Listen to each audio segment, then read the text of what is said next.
Ladies and gentlemen, we are live from the Isle of Man in the UK. This is John and Mike's MMA Corner. Ladies and gentlemen, I've got Mr. Will Martin, the man who does the awesome UFC predictions on his YouTube channel, which I will put the little link up in the corner. If you're watching this if you're listening to this on YouTube, and I'll put the link in as well in the description. Will, great to have you back, buddy. Great to talk to you again. Good to be back. I listen in. I've got so many podcasts I listen to. I was actually listening to your podcast this morning at 6 a.m. From I think it was a couple of weeks back. I'm still catching up. I listened to that many, but it's a privilege to be back on again. Thank you. Look, Will, I thought we'd get on, have a chat, mate, because we love our MMA, and I appreciate people who love the sport. And let's just talk about stuff that's been going on recently, especially because we're British. Let's round it, even on from the Isle of Man and Manx, but let's do the UK. Let's put it all in under one umbrella. Michael Bisping, right? I tell you what, he always used to get called out before, but everyone now, even Anderson Silva's jumping on this bandwagon. It's funny to think. I mean, to be honest with you, I've never been the biggest Michael Bisping fan. I've had kind of run-ins with him. He's had run-ins with other people I know. Yeah. But he has seen himself back in the past that he had some people around him, which one of the best. When I seen him in Glasgow, in Manchester, he seemed a lot better with the people he was around, to be fair to him. And I gave him no shot whatsoever against Rockhold, and he came out and he shocked everybody.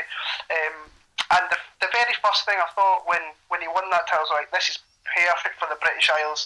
Something that the fans over here can. I mean, I'm not his biggest fan, but I'm really excited for the prospect and the rumblings that I'm hearing that they're coming to the British shore with a potential pay-per-view card, which ultimately will lead to really decent fights and a title fight, which, if they're kind of talking about Dan Henderson, I'm all for that fight. It really shouldn't happen, but all the kind of groundwork's there for it to happen. So, I wouldn't mind seeing Hendo and Bisping too in London, Manchester. I hope it's in Manchester personally. Not the biggest fan of London, but I hope it goes down. I'd like it in Manchester due to the fact of Bisping's from that area more than London. Yeah. But if they pick London, I can understand why, from a business perspective, they pick it. Yeah, sometimes we as fans will want to get there, but you've got to think of it as a business thing. Yeah. Again, I'm with you as well. When someone rumoured Henderson, I kind of went, you've got to be joking. But then the more I thought about it, I went, do you know what? I wouldn't mind it if Henderson, and Henderson said it would be his last one. I went, if Henderson said, my last one, win or lose, that's my last fight, I would literally tell Dana, I'd get someone to go and grab Dana and shake him and tell him to let Dan Henderson have it just for his last fight. Doesn't matter, because Luke Rockhold and Weidman and Jacare, they'll all be there after this fight anyway. So if it's Henderson's last fight, after everything he's done in his career, just come on, let him have it. Yeah, I think it's a perfect little sideway. I think if I was Dan Henderson, I would go to Dana and I'd be like, look, win or lose this next fight for the belt, it's like, I'm going to retire after it. And but see, the lure, if he did go in there and beat Bisping, then the money's going to start coming his way and he's going to stay around. But if I was Dan Henderson, I would go, see, this is the last fight, win or lose, and then if he wins, vacates the title, then you can have like a little mini tournament. You've got Romero, you've got Jacare, Weidman, Rockhold, Whittaker's coming in there. You can have like a little. You've got great fights before that to potentially have that fight for the belt. But as I say, I really hope they do the Manchester, because Manchester is quite good for everybody kind of coming into the centre of the country.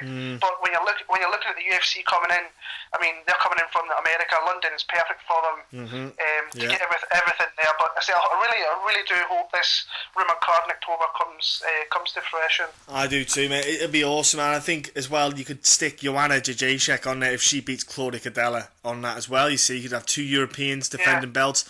It would just be a rarity to have something like that happen. I think it'd be awesome.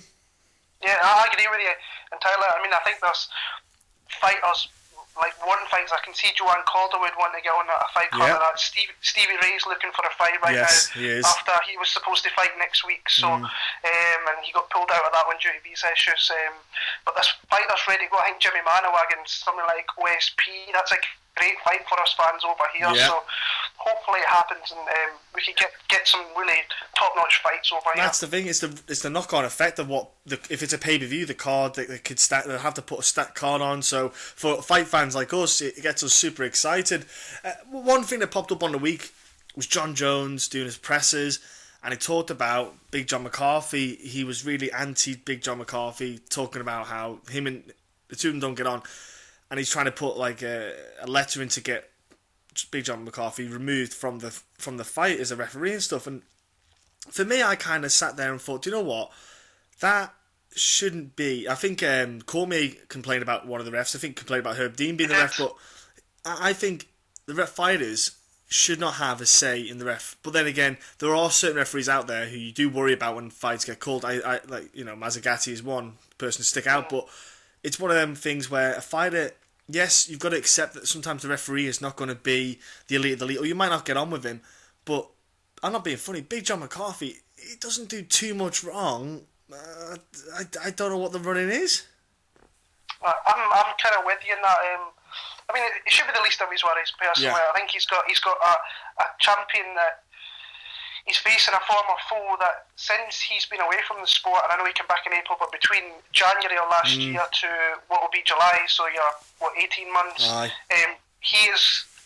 He's come in and he's beat the two best guys in the division, not called John Jones, and he's looked very impressive doing so, and he's got that confidence of a champion.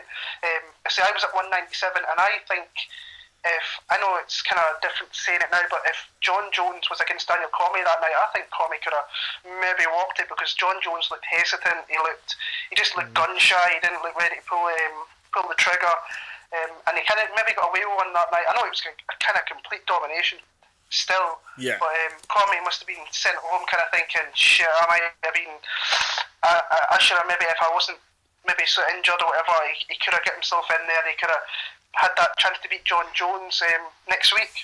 I thought that as well, but then I kind of sat there and played a bit of devil's advocate. I kind of thought, if you've got Daniel Cormier sat cage side watching you tentatively, would you want to throw all your eggs in one basket in a fight and just show the world what you've got? Or would you maybe just get the win out of the way, get that ring rust? Because the thing is, as much as it was not the fight that the world will remember, he got 5 rounds under his belt. He had that time off, and that 5 rounds is what people don't really acknowledge.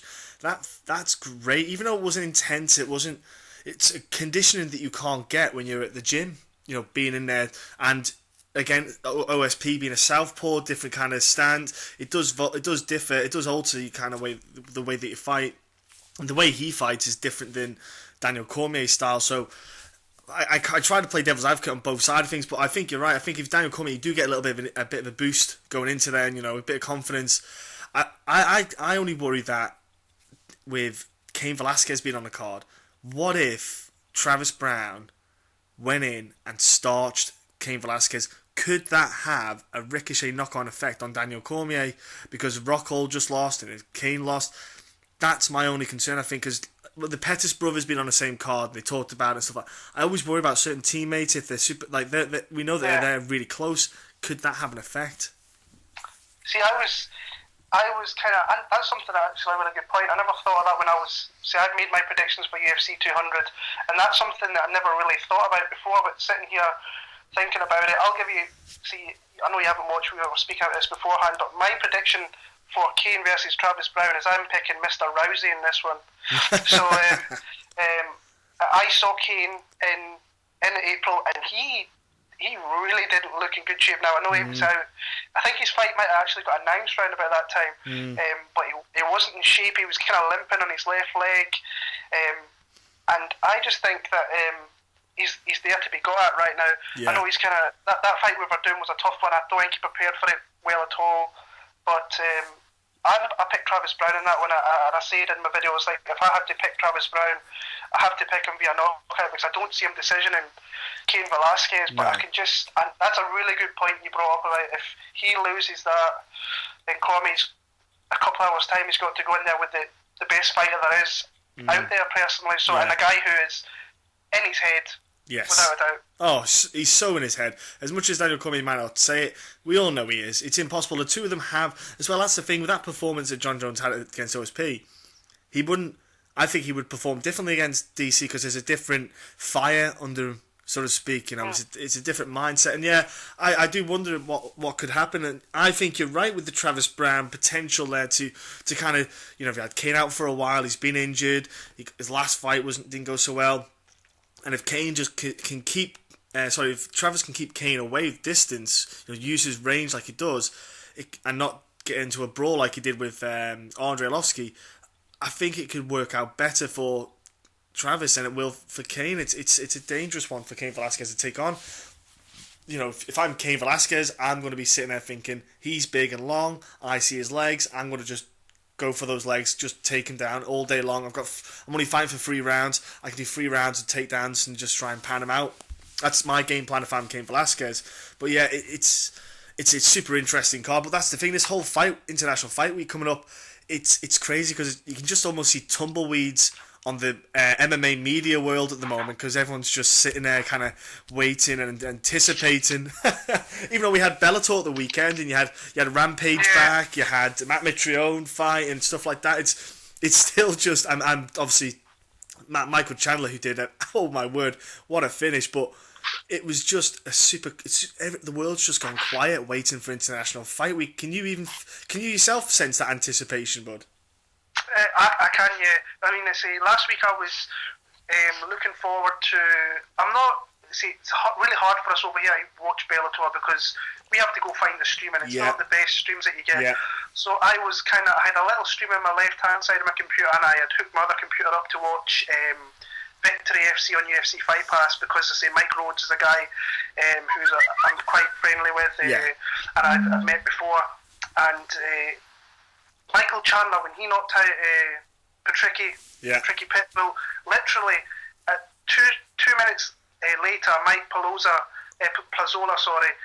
hit an unbelievable knockout. So it was like that. It was a weird time and exactly the same time, more or less, and was kind of unbelievable knockouts. But I mean, I know exactly what you mean. It's like everything's really quiet at the minute, but I think once it hits Monday next week, I just think it's going to go off because I mean we've got the 3 fight cards.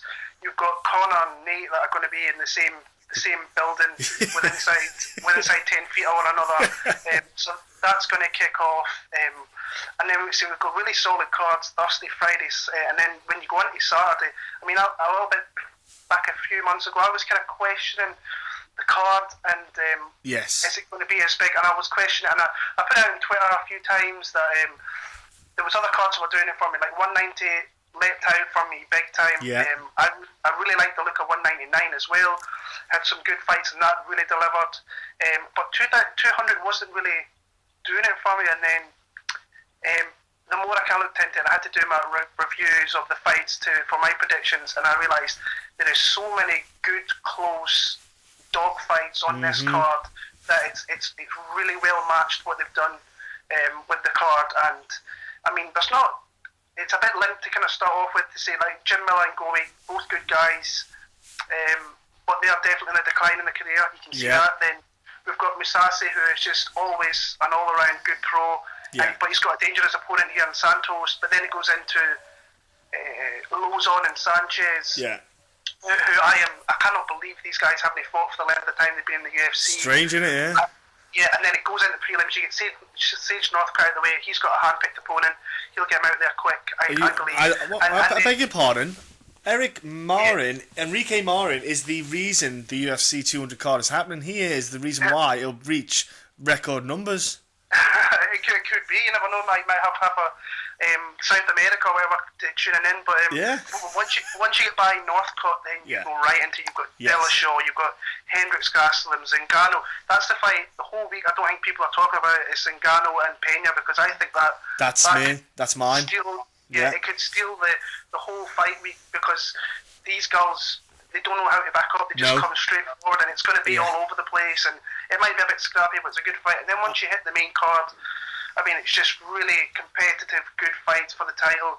You've got Brock Lesnar. I thought it was actually a kind of stroke of genius of the UFC bringing him back because there was something lacking. And I've never been a big Brock Lesnar fan, but there was something lacking with the big feel of the card.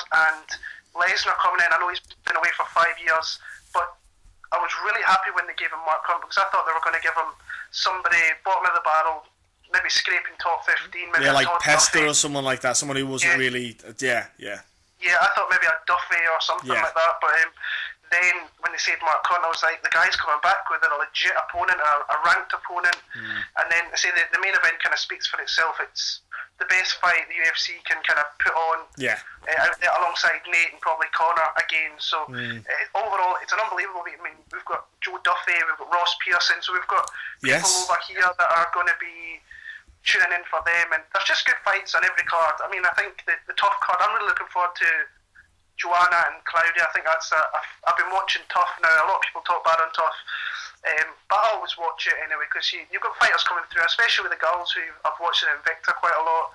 And some new girls, especially some of the British girls. I mean, I haven't watched last night, so I'll probably end up watching it tonight. I won't say anything. So I'm hoping she can kind of pull through that, and we've got a little bit more interest for it. So just good fights all around. I'm looking forward to it, and I know I'm working, but I start later in the day, so I can watch all these cards without kind of having to stay off social media and not know what's going on. So I'm really looking forward to it. Well, there's fights there, like you said, there's fights that go under the radar. For example, Gray Maynard's on there fighting at 145. Now, I'm not too keen about Gray Maynard fighting at 145, because if he's getting walloped at 155 and being finished a few times, depleting your body an extra 10 pounds is not the best thing for your brain. But it's happening. Very true. Yeah, that's my worry about that thing, because I think he might need to take a longer time off to get himself down a small weight. He's a big boy. He was big at 155, so I worry about that. Because I think, imagine putting Gray Maynard up against Frankie again at 145. It just ain't going to end good. No, I mean, that's what I'm saying. When you look at the two, like Gray and Frankie, I know when Gray got knocked out by Frankie, since then Frankie Edgar's just kind of skyrocketed. Even he's lost to Aldo, that was close.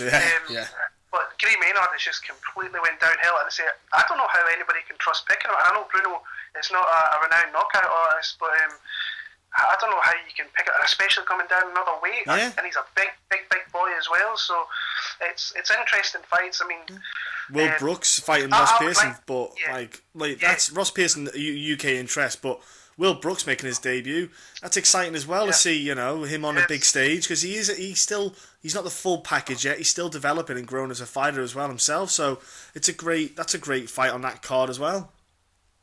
As himself, I was a little bit because we had Eddie Alvarez come in and he faced Sully straight off the bat, and I was a little bit surprised that he came in short notice and against someone of Ross Pearson. Now I know Pearson is I think Ross Pearson deserves a lot of respect for taking somebody like Will Brooks on 2 weeks as well. So fair play to him. So that means he'll kind of give anybody a fight, and it's a tough fight coming to UFC against Ross Pearson. And Pearson could do the job of him. Personally, I don't think he will. The Evan Dunham fight from Glasgow just sticks in my head. Yes. And I don't think he had one game plan, and he had nothing else, and he got held down by Dunham. I know Dunham's a crafty vet himself, but Will Brooks is a better fighter and a better wrestler, grappler. I was going to say his grappling's outstanding. Very much underrated. So I think that he's coming in here, and plus Will Brooks is getting married the week after, so he's going to want to make an impression, maybe try and get a bonus out of it. So stuff like that. But see, even before that, there's Doho Choi. This is one of the guys I think in the next 18 months is going to come through into that featherweight division and be in that top 10. There's so many good fighters in that division coming through. There's just little underlying stories throughout the whole week that nobody will say anything about, because obviously 200's there and it's the flagship event, but there is just underlying stories, and if you look kind of closer at it, they're good fights. There is some fights on throughout the week which aren't too great, but they have to fill out. They can't, not all the best fighters in the world can fight that 1 week. So. No. But like you said, just think Derek Lewis is fighting Roy Nelson right under the radar. Great fun fight. Just pure fun that fight is made out of. You've got Belal Muhammad, who beat Steve Carl to get a welterweight title at Titan FC, making his debut against Alan Jaban, which is not an easy fight in itself. It's super, and I'm also interested, mate, to see how Joe Duffy performs against Mitch Clarke after his last bout. How's he, adjusted things? How's his mindset? Because it was an absolute domination by Dustin Poirier, which I didn't think it was going to be so lopsided. I agree with you totally on that. It's, I mean, Duffy is a guy that I think he's still got a load of potential. Yeah. I mean, he's only really been back in the sport for kind of 3 years. Mm-hmm. He was in his boxing, did his fights there, came back and was very impressive against Jake Lindsay. I mean, let's go in the Cage Warriors, the knockout of Busage, and before the submission knee. of Magnus. That knee. Oh my word, that knockouts. knee! I still remember it like to this day. Oh, and I went back and watched it straight after, and you could see him setting up. You could see him watching and seeing the guy coming down the head, and you could see that knee was there. And I just went, "That's a great fighter IQ." Yeah, it really was. It was, but even like in Glasgow, I know me and you were there. And the way he set that submission up against a black belt. Now we don't know if he's a true kind of black belt because sometimes in Brazil they give out, but it was really we were sat very close. I think you were just a bit further along than I was, probably a wee bit better view from where you were. But it was a really good setup for that submission. But Dustin, that's a huge leap going from Ivan George to Dustin Poirier. Yeah. And I always thought he was always kind of overmatched for that one. And Poirier has shown that he is one of the best at 155, and he's going to be there for a while. Yeah, definitely. But I think the fight with Mitch Clarke, I think it's a really kind of good matchup for him to come back to. He's one of those. Mitch Clarke, you don't really see much of that guy. He trains at a good camp in Canada. A very kind of low. You don't really know much about the camp, but it is a good kind of hard working camp. But I just think this is a kind of good tailor-made kind of matchup for Joe Duffy. I've seen certain people say that Clarke will out wrestle him, but I don't think the grappling of Joseph is all that bad. I really don't. And his submission, he's a deadly guy when he gets down there as well. He is, yeah. That's what was so impressive about Poirier's performance. The fact that he nullified any submission attempts, really, like from Joe Duffy. Joe Duffy just didn't look close to getting that fight finished on the ground. I thought if he did get it down, that's where he could probably try to counter the wrestling. Mm-hmm. No, very much so. The thing is, when you watch that fight back, I know we say, and Poirier did pretty much dominate that fight, but Dustin Poirier got his nose broken that fight. He was bleeding profusely, and I mean, Duffy didn't really get too much off in that one, so that shows you the damage the guy can do here. Yeah. I don't see where Mitch Clarke wins his fight. Yes, he doesn't stand out. Yeah, he doesn't have standout areas that will dominate Dustin. Joe Duffy. He's got weapons, but I think that Joe Duffy can counteract those. I think he's got really good jiu-jitsu as Clarke. Yeah. He's tough and he's hard. I mean, he showed in that fight with Chiesa. He's a really tough fighter, but I just think everything that he's got, Joseph Duffy is just that little bit better everywhere. Even jiu-jitsu, I think that's pretty underrated still, and his striking is always going to be there and it's always going to improve, and especially with the guys he's training with. I mean, he's training with Tom, but he's still a young kid who's going to come through and be a good fighter. He's got GSP, he had TJ Dillashaw, he had Stevie Ray when he was over there. Yeah, Rory McDonald. I think he trained with Raymond Daniels as well, so he's only going to be improving with the people that he's, and I mean, he's training with the best of the best. Where Mitch Clarke, who is he really sparring with? It's hard to... I just think it's a tough night for Mitch Clarke. I really do. I like that one pretty good for Joe Duffy. And what goes right under the radar, mate, is Cage Warriors is on that Friday night, you see, so it's like a warm-up before you... And that's a brilliant card as well in London. Yeah. Really fun-looking card. They have. Tim Wilde and Scott Cleese. Tim Wilde is good fun to watch. He's a cracking addition. You got Tom Green, Brad Wheeler. I think Brad Wheeler's got that all day long against Tom Green. For me, Tom Green... He's not fought the caliber of fighters that will get him that victory. I think he'll get Darren Stewart, an awesome little prospect in the UK.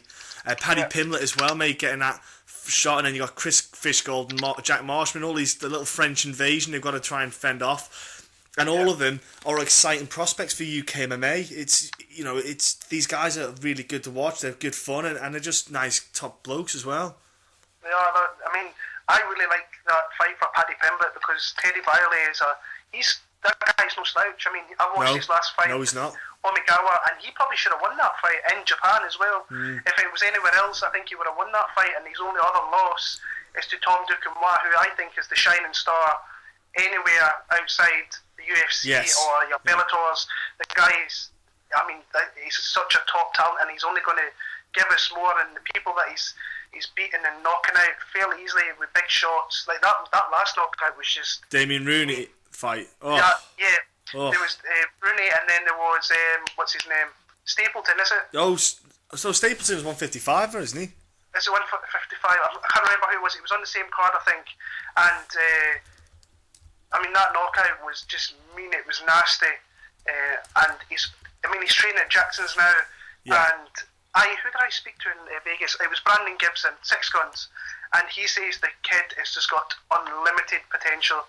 He says you see him in there with BJ Penn and others, and the guy is just, he stands out. There's something about him, and he thinks he's gonna. I say to him as like I say a future UFC champion in the making. He was like 135 or 145. I think he's a little bit undersized for 145 in the UFC, but 135 he could.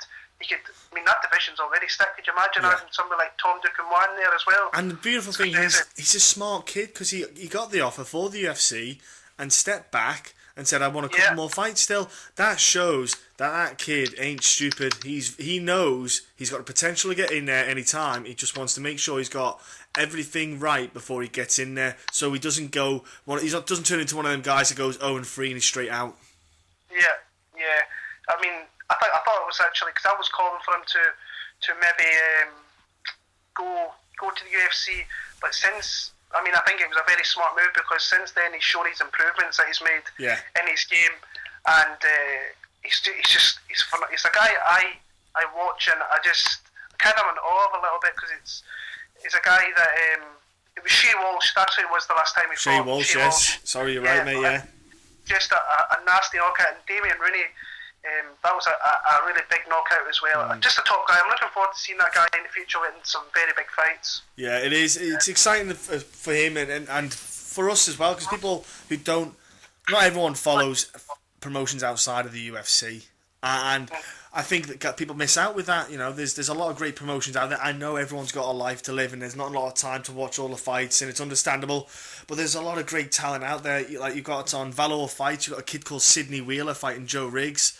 And he's a 5-0 kid, and I heard about him when he was making his pro debut that he's just been fighting killer after killer. They literally throw him to Lions, and he keeps coming out on top, and that's a big test. Joe Riggs, I know Joe Riggs. You know, I don't know what the fight underneath him is going to be like coming into the fight. I don't know what his mindset's going to be like, but getting a win with Joe Riggs is a great one to get on your record, so to speak. It's exciting times for guys that like this around. For us, especially knowing that these fights are happening, we can check them out and see these potential guys coming into the UFC. Yeah, I totally agree with you. I mean, all over the world, there's fighters going to be coming through that people haven't really heard of anymore. Too much. People going about Team Alpha Male, maybe their stars are leaving. Let me tell you now, Team Alpha Male have got stars still ready to come through. Stacked, yeah. And they've got people. I mean, I spoke with Feely and Buckholz in April, and I mean, I know who some of these guys are. I've watched their fights, and they're going to be. I mean, Josh Emmett came in against John Tuck, and I thought he looked phenomenal against John Tuck. And one shot notice, like a week's notice. Oh. So that's the kind of guys who are coming through. But they've got the young kids that have been at Alpha Male since they were like 14 years old, and they're only 20, 21 at the minute. They're coming through, so there's untapped potential everywhere, which I think people kind of miss out on because. They just kind of focus on the UFC, and I think there's a whole bigger world out there, especially over here in Britain and UK. We've got, especially like the Irish. The Irish have got a new generation coming through. There's going to be always going to be fighters coming through from England that are going to make their name. Hopefully in Scotland we've got some fighters coming up through, but there's just loads of good guys coming through that people need to keep their eyes on. It's Russia. Russia. And I mean. It just goes on and on and on. So yeah, I think people need to people need to open their eyes a little bit more and branch out, and just maybe every now and then, when there's a weekend free like this weekend, go and check out stuff online and see fights in the past. Maybe go in different areas around the world and maybe check some bouts out, because there's some absolutely awesome talent out there, and I can't wait for this week, this fight week coming up. Honestly, I'm literally sitting at work. I sit at home, and I'm just bored out of my skull waiting until next week happens. I think everyone is really. I think even you're right. Yeah, that's one of the times when everybody is. Oh, we need something else to distract our minds with. We need like a little small card in the meantime. But look, Will, I'm going to let you shoot off because I'm going to shoot off myself. I'm going to go do some training and get punched in the face and get myself fight fit again. But Well, before I let you shoot off, buddy, give your social media stuff a shout out so people can jump on. I'll put it on the description anyway, but get out there. I say my YouTube predictions. You just pump in my name, Will Martin MMA predictions. You will see it up there. I've did all right with them this year. I've called a lot of the underdogs. You can follow my bets through there. I do bet. I've been carrying a little bit of a slump recently after a really good May. I made myself a truckload of cash, which I've decided to give back to the bookies within the last month. So, but you can find me on Twitter, Will Martin MMA as well. And it's been just support. There's a lot of guys out there you should go and support. Like myself, I just do this for the love of the sport. There's other people out there who do it for the love of the sport as well. And you will see once you watch my videos, I will mention them. Good bettors out there who know what they're talking about, and just there's good people that do interviews, podcasts. Go support the guys that are coming up through. Your James Lynch's and stuff. I think he's a really top guy. Yeah. Great podcast. There's the Severe MMA guys, which have always been great to me. Just support the guys that are giving you content out there, especially like with this week coming up. All you have to do is sit down for 20 minutes, watch one of my videos, or sit down and listen to this, and for 40 odd minutes, and it'll get you through, and it'll get you hyped for the cards coming up. But you can follow me, Will Martin MMA, on Twitter, and you can Will Martin MMA predictions on YouTube. And Will, you're speaking just how I would, mate. I put all your little videos, all the guys that I back up on the YouTube. I put on the right hand side. You can have suggested channels for people to click onto. I put all the guys on there because honestly, I support I back everyone up because it's one of them things where we're trying to get it out to the masses. People that might not know about the sport or know, and that's what we're doing it for. We love it. We love the sport. We want it to grow. So, Will, brother, thank you so much for your time. It's great as always talking to you, and we will obviously be talking again soon. Appreciate it. Thank you.